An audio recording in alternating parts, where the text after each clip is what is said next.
Bonjour et bienvenue dans Parole d'Histoire, un podcast consacré à l'actualité des livres, des débats et de la recherche en histoire, créé et animé par André Loez. J'ai été comme tout le monde sidéré et bouleversé par l'assassinat de Samuel Paty, le lendemain de l'enregistrement de l'émission que vous entendrez aujourd'hui.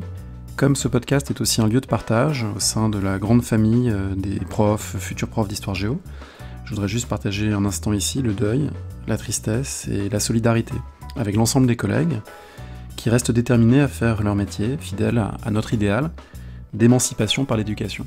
L'émission d'aujourd'hui porte sur la démocratie athénienne et sa crise dans l'Antiquité en 404-403 avant notre ère, autour du livre de Vincent Azoulay et Paulin Ismard.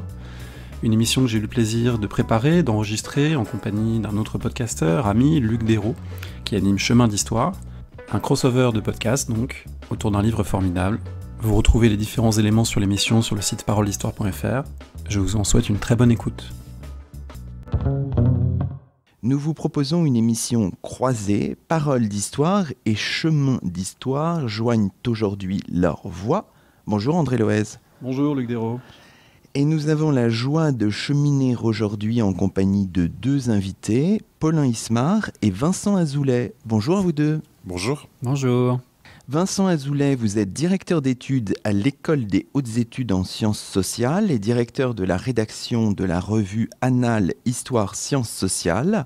Paulin Ismard, vous êtes professeur d'histoire grecque à l'université d'Aix-Marseille et membre de l'Institut universitaire de France. Vous signez tous les deux chez Flammarion un ouvrage à 4 mains intitulé Athènes 403, une histoire chorale. Aujourd'hui, dans nos chemins et dans nos paroles d'histoire, nous interrogeons une série d'événements qui interviennent après la débâcle athénienne à l'issue de la guerre du Péloponnèse, série d'événements qui voit à Athènes, entre 404 et 403 avant Jésus-Christ, l'abolition des institutions démocratiques, la guerre civile avant la réconciliation et le rétablissement de la démocratie. Ma première question serait pour vous demander comment est né chez vous deux votre intérêt pour ce moment spécifique de l'histoire athénienne, un moment qui a déjà été étudié dans plusieurs travaux assez importants. On pense au livre d'Edmond Lévy, Athènes devant la défaite de 404, au livre de Nicole Leroux, La cité divisée, donc c'est quelque chose qui a déjà une consistance historiographique. Qu'est-ce qui vous a donné envie de revenir d'une autre manière sur ce moment particulier de la défaite athénienne, du renversement de la démocratie et de son rétablissement en 403 ? Depuis longtemps, déjà, tous les deux, on travaille dans la lignée d'un certain nombre d'historiens qui ont été aussi nos professeurs. Je pense à Pauline Schmitt, François de Polignac, ou même avant eux, on pourrait évoquer des figures comme celle par exemple de Pierre Vidal-Naquet ou de Nicole Leroux. Justement, ça fait assez longtemps en fait que Vincent et moi, nous travaillons sur le politique en Grèce ancienne, le politique dans l'Athènes classique, c'est-à-dire non pas la vie politique ou le fonctionnement des institutions et puis l'histoire politique événementielle d'Athènes, mais le politique tel que le concevaient les Grecs à l'époque classique, c'est-à-dire tout ce qui concerne la police.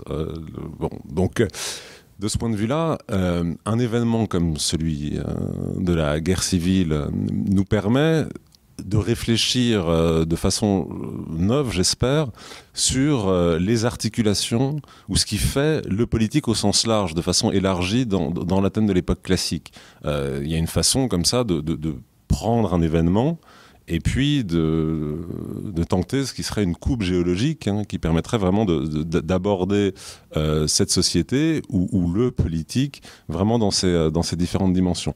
Et en même temps, avec l'événement 404-403, on est immédiatement confronté à un livre qui pour nous a été extrêmement important.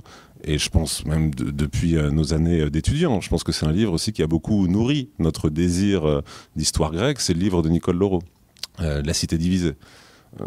Voilà peut-être un des points de départ de ce travail. Vincent Azoulay. Oui, et c'est vrai que le livre de Nicole Leroux est crucial, plus que celui d'Edmond Lévy, qui était un travail d'histoire politique, à partir notamment des sources littéraires tout à fait estimables, mais qui ne bougeait pas vraiment la façon dont on repensait effectivement le politique et la politique en Grèce ancienne. Alors que Nicole Leroux, cela a été effectivement un de ses ouvrages majeurs qui a transformé le regard de générations d'étudiants, et nous en fûmes avec Paulin. et un ouvrage avec lequel nous avons cheminé et parfois divergé. Et c'est vrai que l'un des ressorts de ce livre, c'est aussi ce dialogue avec Nicole Laureau qui n'a pas pu se nouer parce que la maladie l'a emporté avant que véritablement nous puissions véritablement dialoguer. Et c'est vrai que plusieurs de ces thèses extrêmement fortes qui ont aussi diffusé dans toute une série de secteurs de l'historiographie autres que l'histoire ancienne, l'histoire moderne, l'histoire contemporaine, sur la Révolution, sur Vichy, sur bien d'autres choses, notamment à partir de la question de l'amnistie. Bien, toutes ces thèses extrêmement fortes, elles nous ont à la fois portés et en même temps, nous avons eu envie de les contester pour partie, ou en tout cas de les reprendre différemment. On voit bien, vous partez il y a toujours ce souci qu'on retrouvait aussi dans vos ouvrages déjà, ce souci de partir du présent et de le dire, puisque finalement vous le faites d'emblée, vous partez de la situation actuelle, de 2015, vous avez quelques paragraphes sur le 11 janvier 2015 et vous dites que l'écriture du livre s'est faite jusqu'à la pandémie actuelle, et vous avez aussi ce souci de circuler dans les époques en manipulant parfois avec prudence, mais aussi avec détermination, certaines formes d'anachronisme. Je ne sais pas, par exemple, on se baladera avec des expressions comme épuration joyeuse, extension du domaine de la peur, emballement terroriste, ça c'est dans le chapitre 1er. Donc cette volonté de partir du présent, de circuler dans les époques, c'était important, et ça fait partie de votre, je sais pas, de votre système d'écriture, Paulin Ismard peut-être. Oui, d'une certaine façon, c'est aussi comme ça, pour nous, que les questions se posent. Donc, il faut évidemment le faire de la façon la plus prudente et juste qu'il soit possible de le faire. Mais c'est souvent comme ça que nous allons vers le passé. Donc, après, je pense qu'à aucun moment dans le livre, on se lance dans de grands excursus qui consisteraient à comparer terme à terme une situation présente.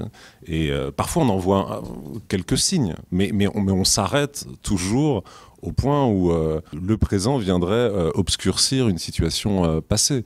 C'est parce qu'à certains moments, il nous semble qu'on peut éclairer comme ça fugitivement telle ou telle situation, qu'effectivement on a recours à des parallèles comme ça. Je pense, mais on pourrait encore se référer à Nicole Laureau et à son article sur l'éloge de l'anachronisme en histoire.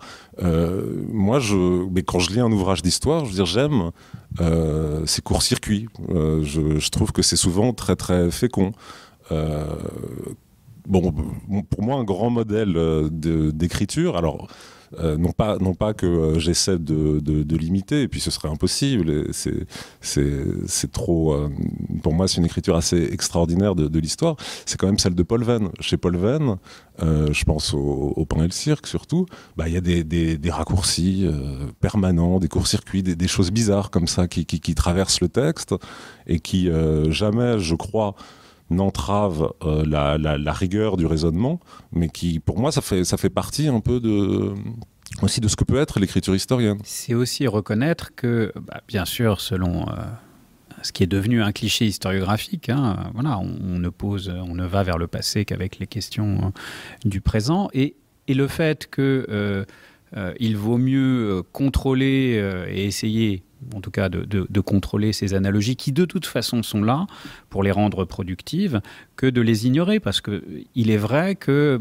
l'écriture du livre a été percutée par les attentats de janvier puis de novembre. On avait commencé avant, et il a déjà plus de 6 ou 7 ans d'élaboration, ce livre. Mais c'est vrai que des questions autour de l'exil, de formes de radicalité politique se sont posées, disons, avec une acuité particulière au lendemain des attentats de 2015. Donc c'est vrai qu'on soit, et même d'une certaine façon, le chapitre dont on parlera peut-être autour de la réconciliation et de la façon dont des centristes de différents bords ont fait alliance pour imposer un consensus qui peut s'apparenter à une chape de plomb historiographique, bien sûr, a fait écho avec l'aventure de Macron, même si c'était bien avant que nous l'avons pensé. Mais c'est vrai que le présent vient aiguiser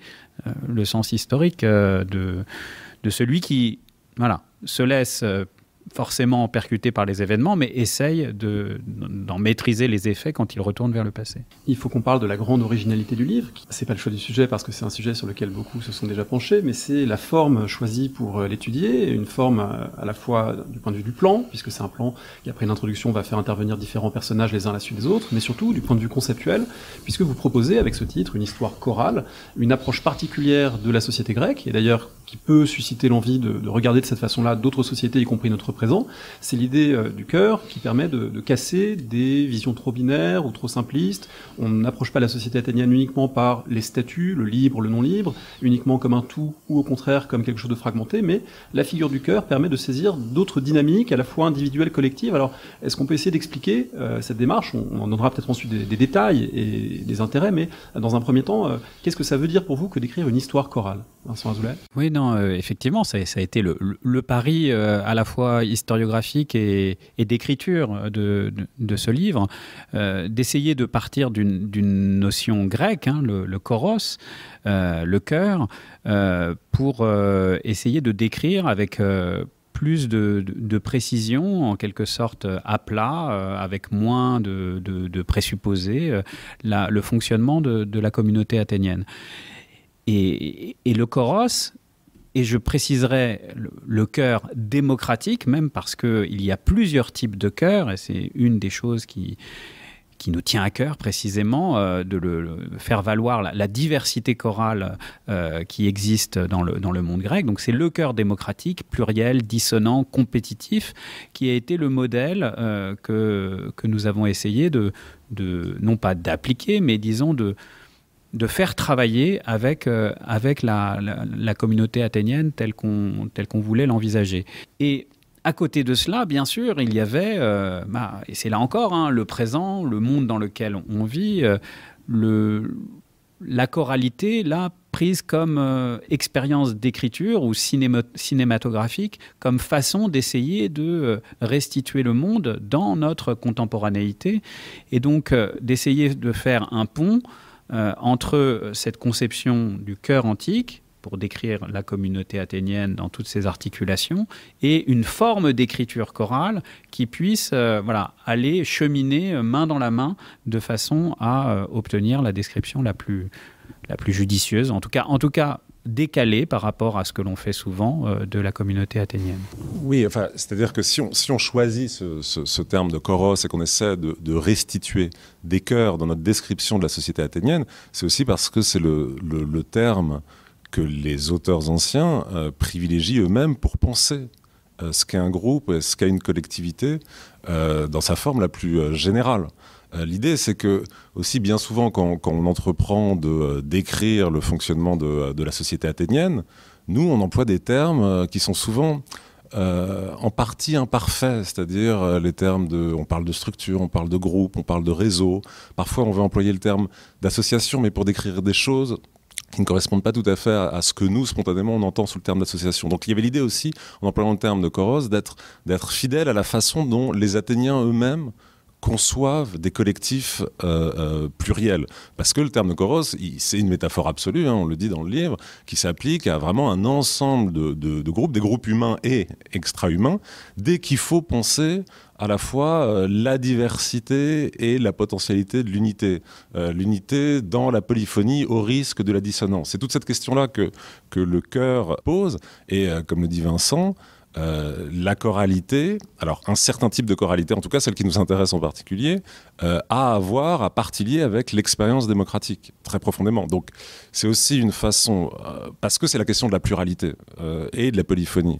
Et la question qui guide un peu, en particulier la conclusion qui est assez substantielle du livre, c'est aussi repenser ce qu'est la guerre civile, une fois que cette question de la pluralité ou de la polyphonie et vraiment, comment dire, la perspective à travers laquelle on se met à regarder vraiment ce qu'est la société athénienne. Alors peut-être pour comprendre l'importance du cœur, on peut lire un extrait d'un texte qui semble avoir été très important pour vous. C'est le discours de Cléocritos, héros des mystères d'Éleusis. C'est un texte qui est rapporté dans les Helléniques de Xénophon. La citation se trouve à la page 18 de votre ouvrage. Cléocritos, qui avait une très belle voix, fit faire le silence pour dire « Concitoyens, pourquoi nous chassez-vous? Pourquoi voulez-vous nous tuer? De notre côté, nous ne vous avons jamais fait de tort. Nous avons participé avec vous aux cérémonies les plus solennelles, aux sacrifices et aux fêtes les plus belles. Nous avons dansé ensemble dans les chœurs, suivi la même formation chorale étant enfants, servi ensemble dans les mêmes rangs. Nous avons supporté avec vous bien des dangers sur terre et sur mer quand il s'agissait, pour les uns et pour les autres, d'assurer la sécurité et la liberté commune. Au nom des dieux de nos pères et de nos mères, de nos relations de parenté, d'alliance et d'amitié, car tous ces liens unissent beaucoup d'entre nous, cessez de mal agir envers la patrie, n'obéissez plus aux 30, les plus impies des hommes qui ont fait périr, peu s'en faut, plus d'Athéniens en 8 mois que tous les Péloponnésiens dans une guerre de 10 ans. Voilà, ce texte est très important pour vous. Il permet peut-être aussi, parce qu'on ne l'a pas encore vraiment fait, d'éclairer le contexte et peut-être de résumer un peu en quelques mots aussi la série d'événements. Alors vous dites qu'il faut établir la chronologie à la fin de votre ouvrage. En conclusion, vous dites ça. Finalement, la chronologie, elle vient au terme parce que poser une chronologie d'emblée, c'est déjà interpréter les choses. Alors, nous, il faut quand même qu'on ait quelques bases pour les quelques auditeurs qui ne connaissent pas parfaitement le sujet, Vincent Azoulay. C'est scandaleux, mais effectivement, prêtons-nous au jeu. Oui, effectivement, c'est un discours absolument stratégique qui vient ponctuer un moment d'une extrême violence, donc cette guerre civile, la stasis athénienne de 404-403, comme vous en avez parlé en introduction. Donc, on se trouve à la toute fin de la guerre du Péloponnèse et dans l'effondrement de la cité athénienne, eh bien, les oligarques, dont un certain nombre d'exilés, vont, avec le soutien des Lacédémoniens, des Spartiates, prendre le pouvoir à Athènes, renverser les institutions démocratiques et restreindre le corps civique à 3000 citoyens, pas un de plus, pas un de moins. Et mettant sous tension l'ensemble des anciens Athéniens qui se voient privés de toute protection juridique. Et face à ce moment qui est un moment de violence, parce que assez vite, effectivement, des formes d'épuration se mettent en place, ou en tout cas de violence au sein de la communauté athénienne, eh bien, une résistance s'organise, d'abord avec quelques Athéniens à Thèbes, non loin d'Athènes et de l'Attique, et qui vont peu à peu, à la fin de l'année 404 et au début de l'année 403, d'abord s'installer dans un fortin à Philae, puis réussissant à abattre une armée pourtant supérieure en nombre, investir le Pirée, le port d'Athènes, qui est aussi l'endroit où se trouvait la flotte et donc le symbole de cette démocratie athénienne des rameurs. Donc investir le Pirée pour peu à peu renverser la situation. Et l'extrait que vous venez de lire, c'est un moment très particulier où les démocrates viennent de remporter une victoire, pas la guerre, mais une victoire contre les oligarques, ceux qui sont en ville. Ils ont remporté la victoire, tout le monde ramasse ses morts, et le héros, Cléocritos, fait un appel vibrant à l'unité. Et on se trouve à un moment, alors qui est souvent pris par exemple par Nicole Loro comme la fin de cette guerre civile. Mais en réalité, ce n'est pas encore la fin. Il va falloir plusieurs semaines, en réalité même plusieurs mois, pour que finalement des négociations de paix réelles s'installent et que soit juré donc un serment d'amnistie faisant comme si tout cela n'avait pas eu lieu, ou plus exactement interdisant aux citoyens athéniens de rappeler cette période douloureuse de l'histoire, notamment devant les tribunaux. Et donc on est à un moment tout à fait particulier où la guerre civile n'est pas finie, où les appels à l'unité vibrants, en réalité, si déchirants soient-ils, n'ont pas d'effet, où la guerre civile se poursuit, ce qui est souvent gommé, et ce qui montre qu'il ne suffit pas de grands discours et d'émotions pour refaire communauté, mais voilà, préparant peu à peu ce retour de la démocratie qui sera consommé donc quelques mois plus tard, le 12 de Boédromion, 403, puisque nous avons une date, ce qui en histoire ancienne n'est pas toujours le cas, et qui va d'une certaine façon réinstaurer une forme de démocratie, mais de démocratie qui a des spécificités par rapport à celle du 5e siècle. Alors pour raconter cela, vous faites intervenir différents protagonistes, et d'ailleurs parfois protagonistes à part entière, parfois plus spectateurs ou à l'arrière-plan, et on va en parler. Peut-être avant, il faut dire aussi pour ceux et celles qui nous écoutent que le chœur, ce n'est pas seulement ce qu'on trouve sur la scène du théâtre athénien, parce que c'est parfois à ça qu'on pense quand on lit l'histoire chorale ou l'idée de chœur. Le passage qu'on vient de lire, il évoque bien cette idée que nous avons dansé ensemble dans les chœurs. Donc le chœur, il a à la fois une dimension symbolique, on le représente, et il y a un chœur qui peut parler lors des tragédies, mais c'est aussi quelque chose de concret, c'est une expérience concrète de la cité athénienne et même d'autres cités grecques. Oui, et puis comme le dit d'ailleurs Cléocritos dans l'extrait que vous avez lu, c'est au cœur de la formation des jeunes gens. Et bien au-delà de... En fait, le cœur de la tragédie ou de la comédie, c'est une toute petite partie de l'ensemble de l'expérience chorale qui était partagée par la plupart des citoyens. En fait, le phénomène massif, qui est d'une toute autre ampleur en termes numériques, ce que ça représente dans la vie des citoyens, c'est le cœur des dithyrambes. C'est le cœur du dithyrambe qui concerne un nombre considérable d'individus tous les ans.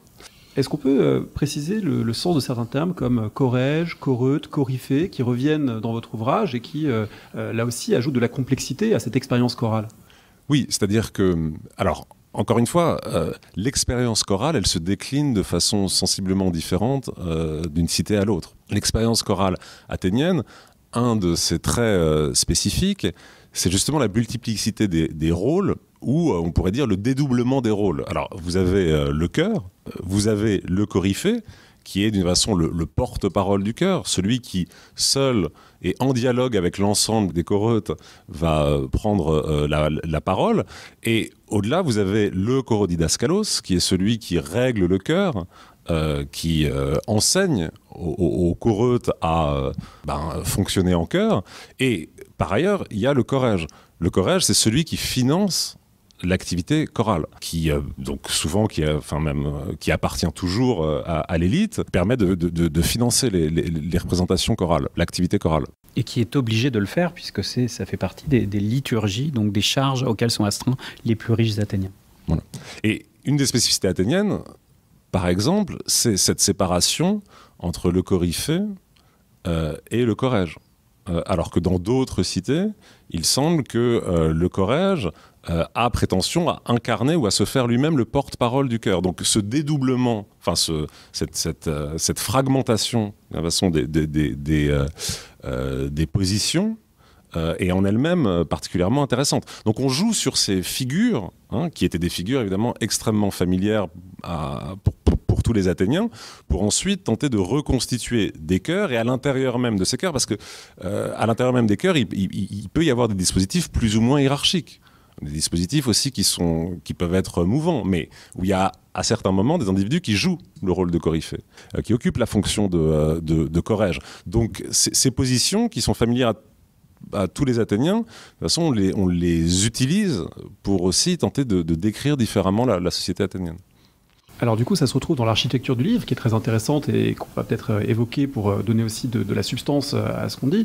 Il y a différents personnages, il y en a 10, et ces personnages, certains sont entre guillemets des premiers rôles, on pourrait presque dire des coryphées, des gens qui prennent la parole, des gens qui interviennent visiblement dans la crise politique, quelqu'un comme Critias, l'oligarque, même si on l'avait aussi beaucoup fait parler apparemment, mais en tout cas, c'est une figure de premier plan.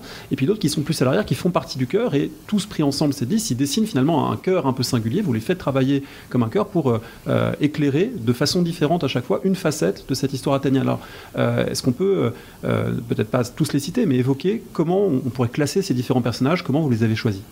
Effectivement, c'était le pari, parce que pour attraper un peu le lecteur, d'avoir aussi un point d'entrée biographique qui effectivement permet d'incarner ce qui peut sembler un discours un peu abstrait autour du chœur et de la façon dont elle peut Voilà, décrire le fonctionnement d'une communauté. Et donc, effectivement, on part de figures, alors soit de figures majuscules, bien connues alors non seulement des Athéniens, mais même encore des lecteurs d'aujourd'hui quand ils s'intéressent un tant soit peu à l'Antiquité, comme Socrate, par exemple, comme Critias, effectivement, l'intellectuel organique de l'oligarchie des 30, de la tyrannie des 30, selon la formule qui se consacre très rapidement au IVe siècle. Thrasybule, parfois comparé, par exemple en France, à De Gaulle, au moment de la libération de la France. Donc des figures majuscules et puis aussi des figures minuscules, alors là, qui n'ont aucune prétention à régler les évolutions du cœur, mais qui simplement émergent de la documentation, souvent à partir de quelques bribes, parfois d'un nom dans une inscription, mais qui permettent malgré tout d'essayer de voir comment fonctionnent les cœurs qui se retrouvent autour d'eux et qui sont souvent pluriels et que l'on peut voir aussi se recomposer au cours du temps. Parce que c'est l'un des avantages de cette notion de cœur, c'est d'essayer de penser une consistance du social qui ne soit ni forcément durcie dans des institutions, en quelque sorte gravées dans le marbre, ni dans des collectifs totalement éphémères. Mais on a comme ça, avec le cœur, quelque chose qui peut penser des phénomènes de composition et de recomposition sur des durées plus ou moins importantes.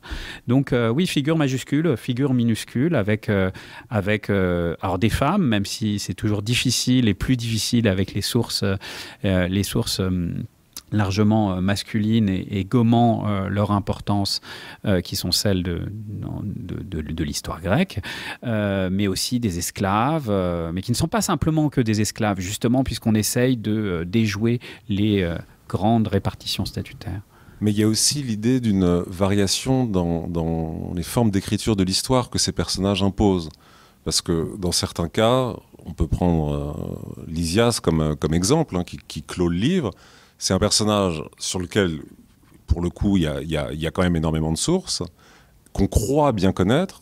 Et là, cette fois-ci, il s'agit en fait de déconstruire ce qu'on croit savoir sur Lysias et montrer que c'est un cas beaucoup plus compliqué, que les formes de sociabilité qui sont les siennes sont en réalité beaucoup plus incertaines que ce qu'on croirait a priori. Et puis il y a d'autres cas où c'est des personnages sur lesquels on ne sait presque rien et où le défi est tout à fait différent. C'est-à-dire qu'on part d'un nom sur une inscription et on essaie de reconstituer à partir d'un nom ce qui pourrait être le monde d'un individu.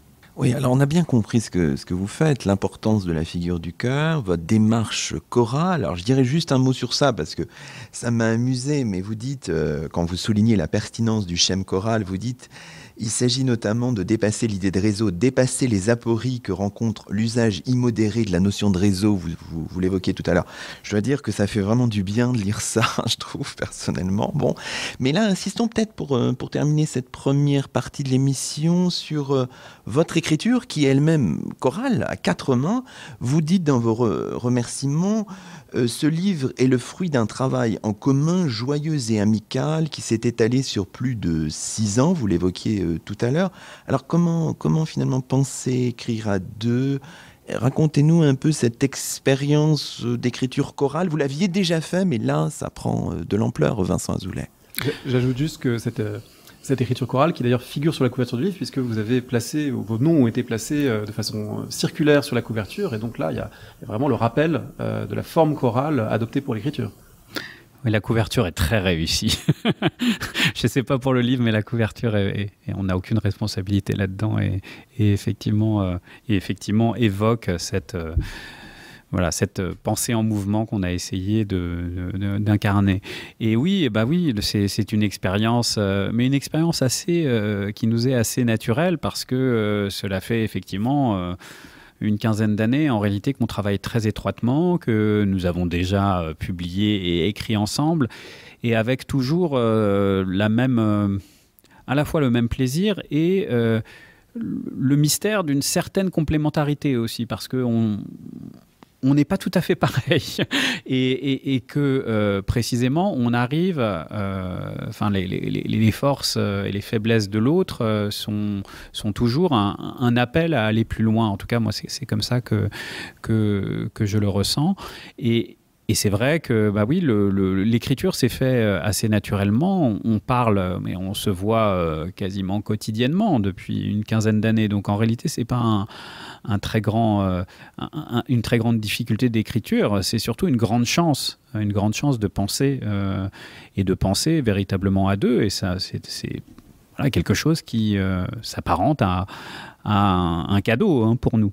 Alors, ça ne veut pas dire qu'on ne s'est pas réparti les rôles, mais c'est vrai que l'introduction, la conclusion, ce sont des choses qu'on a malaxées, triturées longuement ensemble. Et après, les chapitres, très souvent, l'un lançait, commençait, l'autre relisait. Donc, il y avait quand même des coryphées pour chaque chapitre, mais c'est vrai toujours dans un dialogue joyeux, amical, qui nous a permis en tout cas de nous sortir d'un certain nombre de choses trappes. Je veux aussi parler et élargir un peu ce cœur, puisqu'il y a eu aussi plusieurs occasions de donner cette expérience chorale en séminaire. Et c'est très important aussi ce regard pour sortir du tête-à-tête. Et voilà, les auditeurs de plusieurs séminaires nous ont permis de corriger certains défauts, d'au contraire approfondir certaines embardées. Donc effectivement, la choralité, ça vaut aussi dans le processus de maturation et d'écriture du livre. Paulin Ismar ? Je vais dire la même chose. C'est un privilège assez... moi, je le ressens comme ça, assez exceptionnel, en fait, parce qu'on écrit l'un l'autre, on se relit, on arrive à se... Quand ça va pas, et on se le dit, et on reprend. Et on rigole. Et moi, j'ai l'impression, en tout cas, que de ne cesser d'écrire mieux, de penser plus justement. Enfin, il y a une forme de proximité ou de fraternité, et en même temps, comme le disait Vincent, de différence dans la façon dont on pose les questions, ou même parfois les endroits où on veut aller, qui marche bien, je crois. Je voulais savoir si cette histoire, il fallait la lire dans l'ordre. Parce qu'en fait, je ne l'ai pas fait. Moi, j'ai commencé par le chapitre sur Lysimaque, la prêtresse d'Athéna. Ça m'a beaucoup intéressé, mais je me demandais dans quelle mesure cet ordre il avait été fixé, pensé, voulu. Il n'implique pas de hiérarchisation, je pense, des personnages de votre part, mais est-ce que vous souhaitez que ce soit lu dans l'ordre, ou est-ce que finalement, comme c'est choral, on peut aller un peu au gré de ses curiosités, passer de l'un à l'autre ? Vous savez, les chœurs antiques, ils peuvent se scinder, ils peuvent se transformer en demi-chœurs. Là, dans le livre, quand même, on pourrait dire qu'il y a 2 demi-chœurs. Il y a les 4 premiers chapitres, qui sont quand même tout à fait centrés sur la politique athénienne des années 404-403, et puis les 6 autres personnages, qui au contraire, disons, sont moins directement en prise, ou alors sont différemment en prise avec l'événement. Donc on peut les lire c'est-à-dire qu'à l'intérieur de ces 2 blocs, on peut les lire dans le désordre, mais je pense que quand on est dans un bloc, il faut mieux dans un chœur, il faut mieux dans un demi-chœur, pardon, il vaut mieux y rester un peu.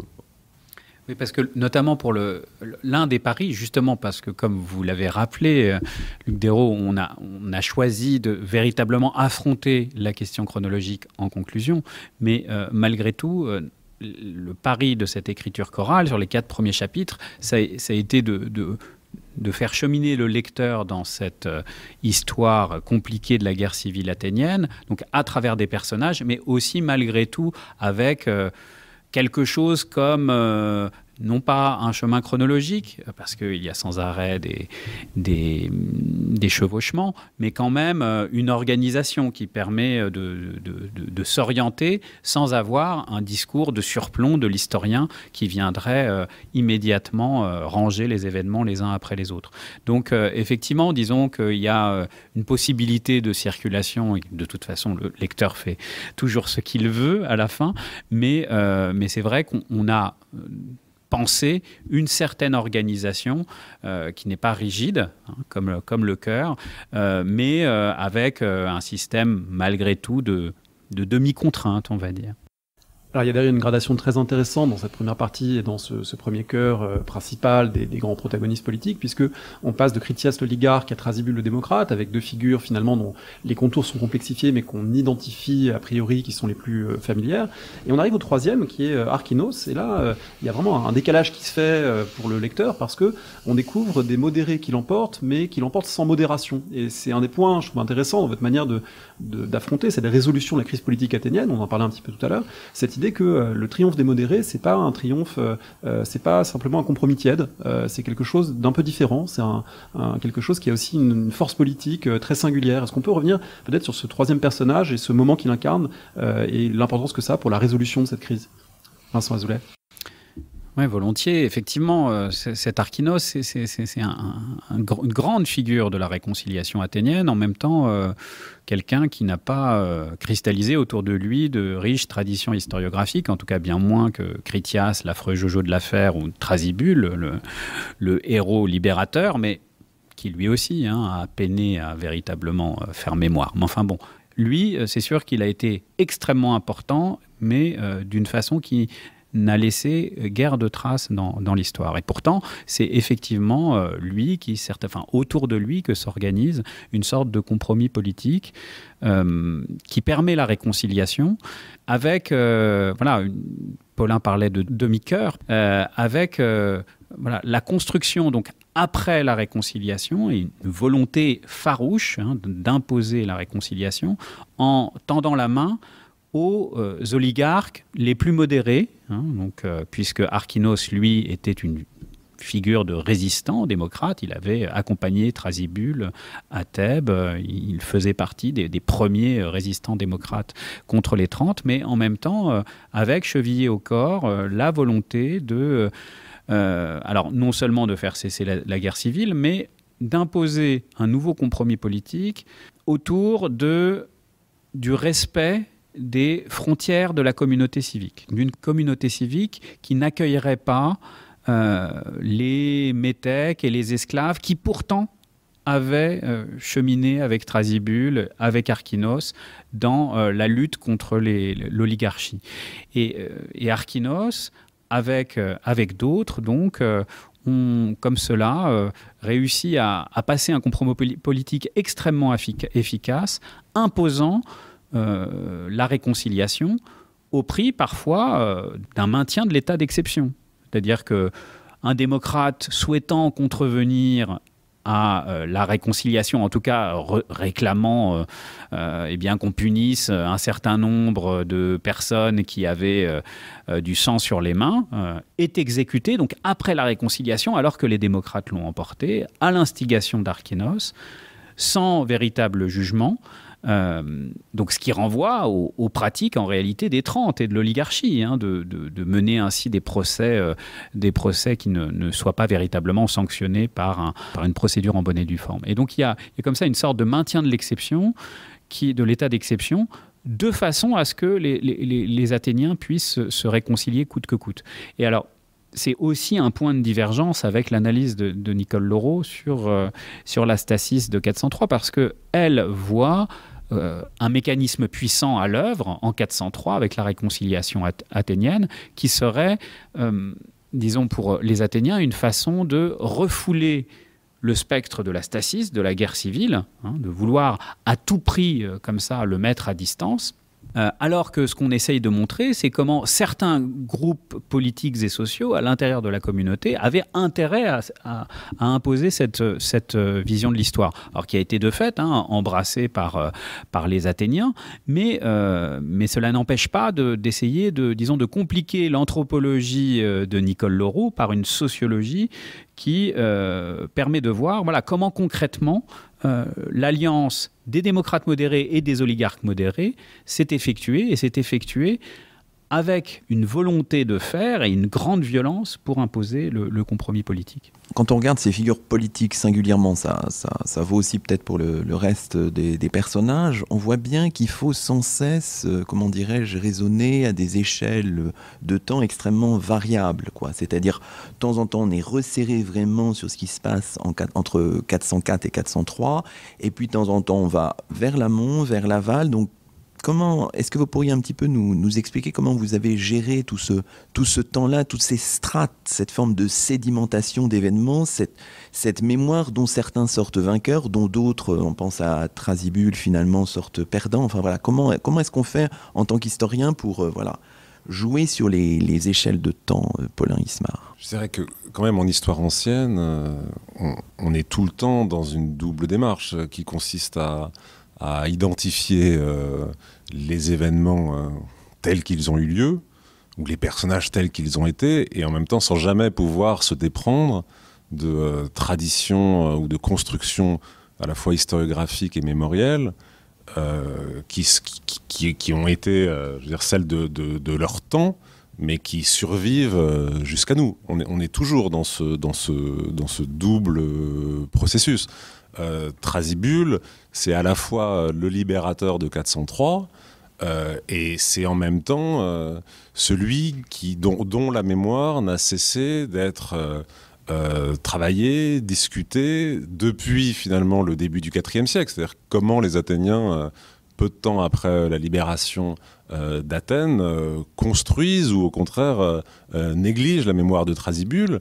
Et en même temps, Thrasybule, de toute façon, existe jusqu'à nous par l'intermédiaire de très nombreuses sources. Donc on est toujours quand même dans ce double travail, dans le travail sur la sédimentation des temps et des traditions. Donc je veux dire, l'écriture, ensuite, notre écriture, forcément, joue toujours sur ces différentes dimensions. Après, il fallait que tous ces personnages aient pu se croiser lors de l'année 403. Il y a quand même cette idée-là.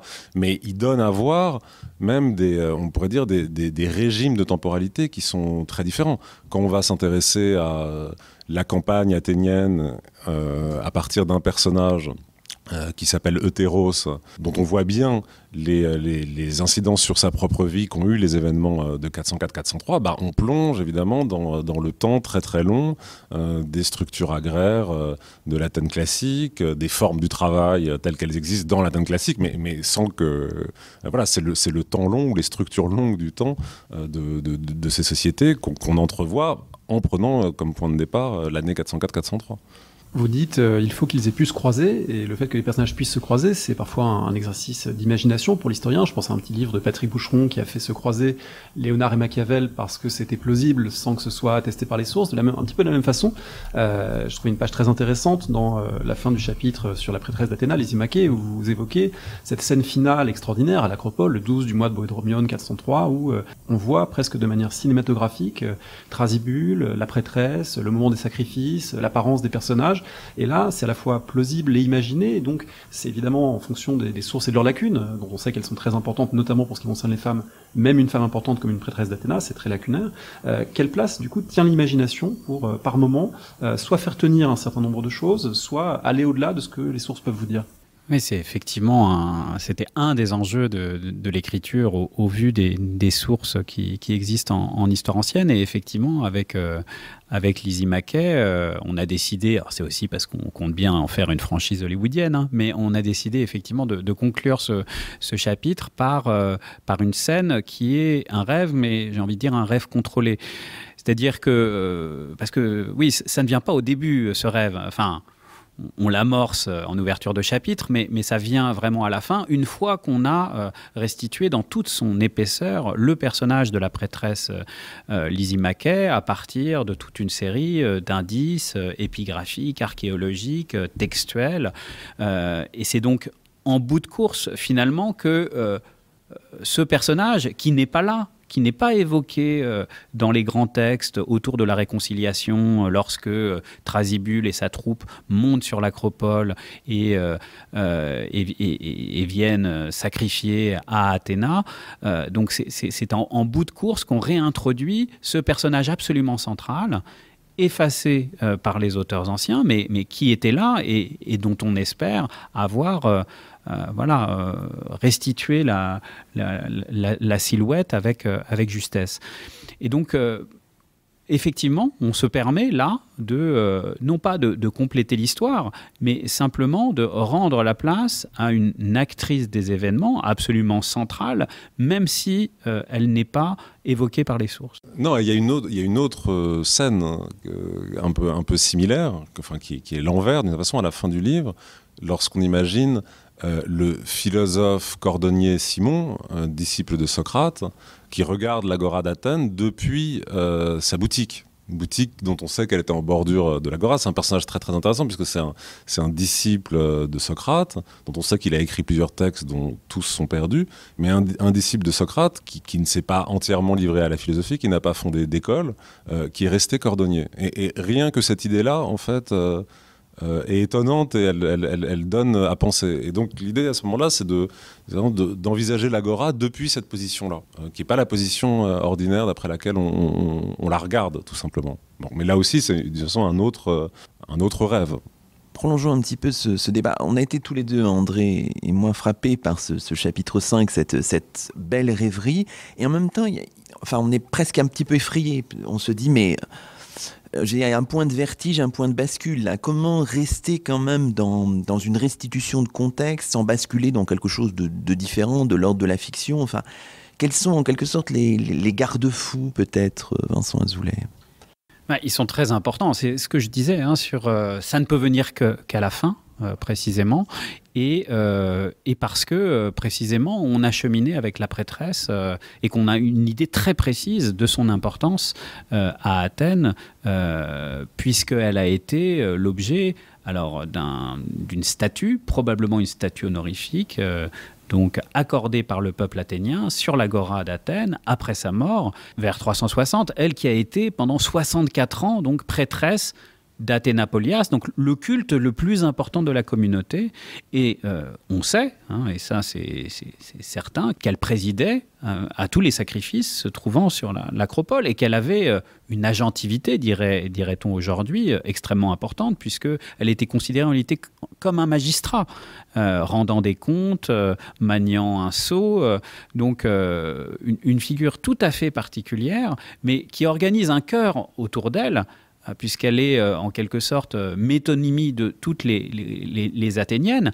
Et c'est pas pour rien que Aristophane utilise la figure de Lysimaché à travers celle de Lysistrata, dans 411, donc juste avant la première révolution oligarchique qui, d'une certaine façon, est le point de bifurcation de l'histoire athénienne vers une période particulièrement troublée. Et donc, cette Lysimaché, dont Lysistrata est la transposition absolument transparente et reconnaissable sans aucune difficulté pour les Athéniens qui se trouvaient dans le théâtre de Dionysos à l'ombre de l'acropole. Donc cette Lysimaché a une telle importance dans l'imaginaire athénien, puisque c'est aussi celle qui allait voir toutes les jeunes mariées, qui accueillait tous les nouveau-nés. Donc tous les Athéniens savaient qui était Lysimaché. Donc c'est cette Lysimaché que l'on peut restituer donc sans aucun doute autour de Thrasybule et de sa troupe. Et une fois qu'on a déplié son cœur, qu'on s'est aperçu que cette femme était entourée de toute une série d'autres femmes, d'autres prêtresses, mais aussi de des servantes qui n'étaient pas nécessairement athéniennes.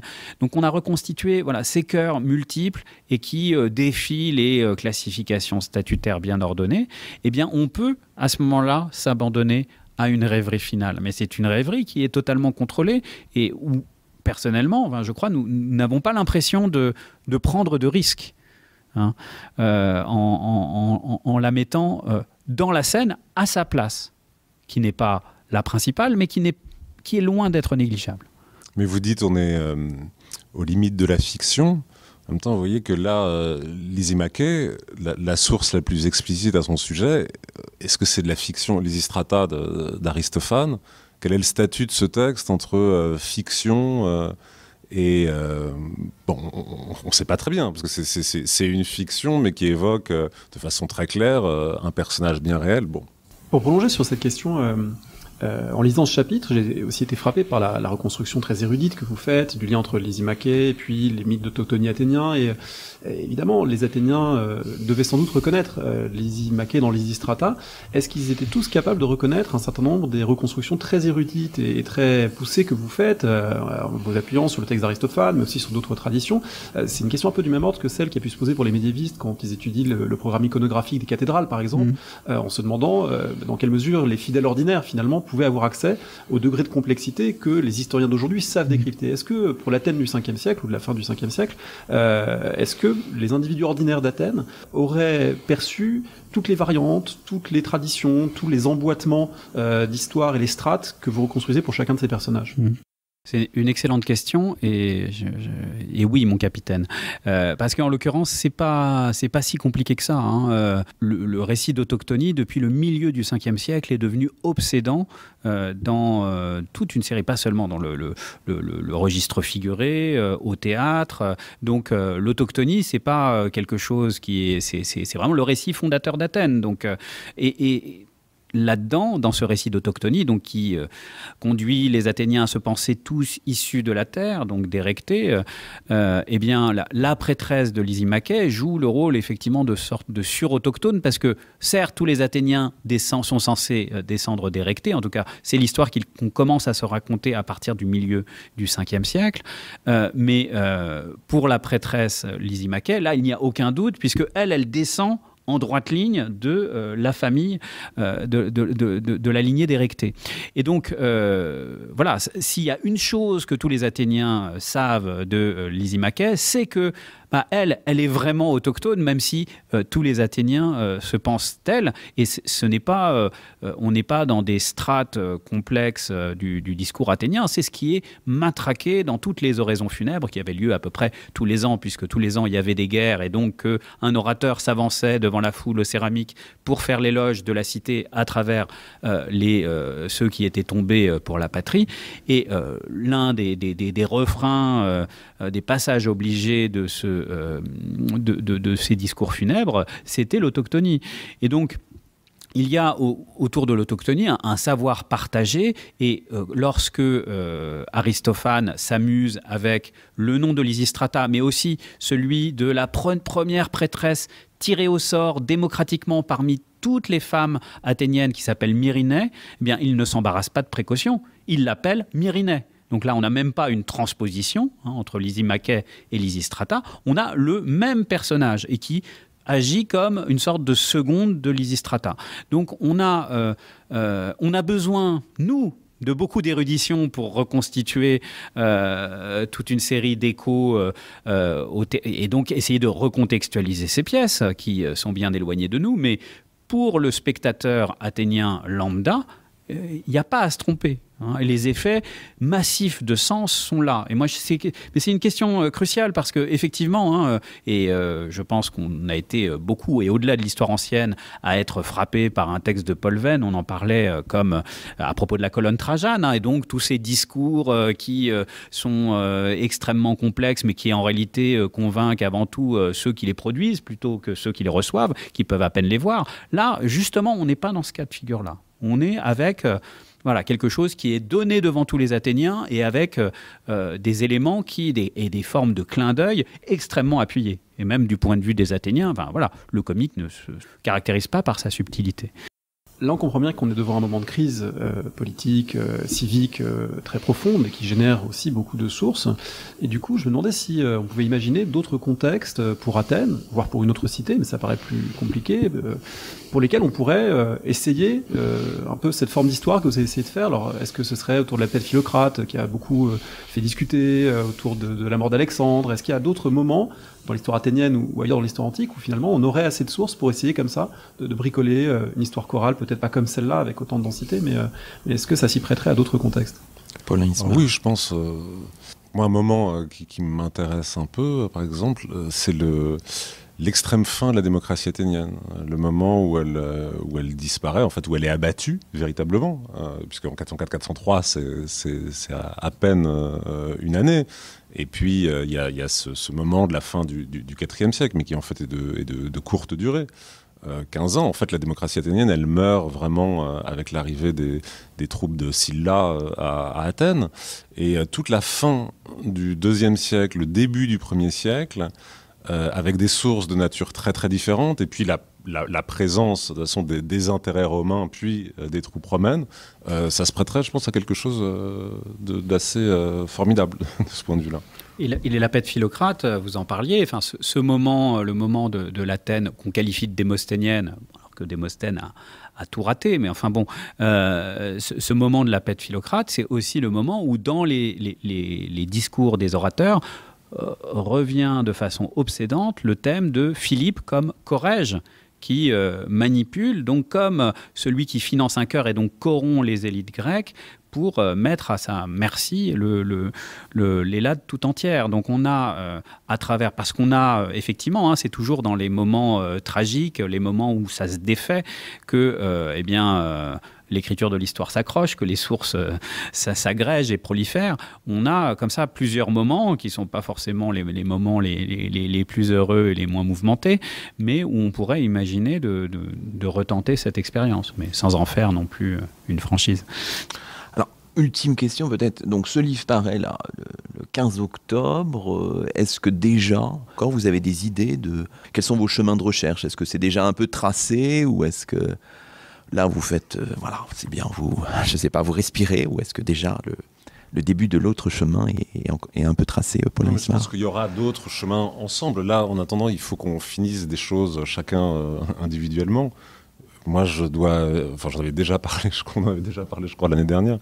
Moi, il faut que je finisse un gros chantier collectif qui est une histoire comparée des esclavages et qui est vraiment un gros projet sur lequel je suis depuis plusieurs années. C'est beaucoup de travail. J'espère bientôt qu'on achèvera ce livre. Enfin, on est vraiment au bout. Et après, je reviendrai certainement à l'histoire grecque.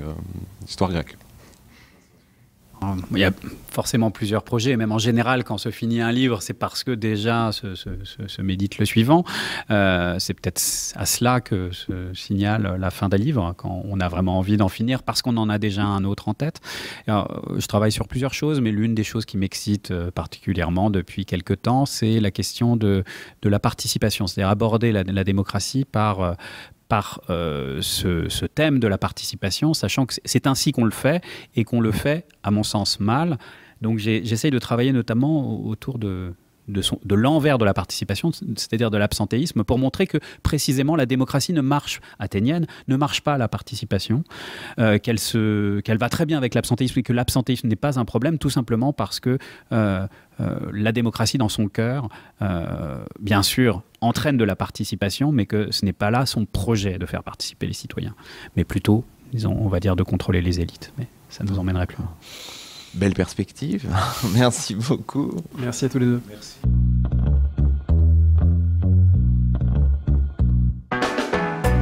Merci de nous avoir écoutés. Rendez-vous sur le site www.paroledhistoire.fr pour toutes les informations sur le podcast, pour vous abonner, écouter ou télécharger les autres émissions.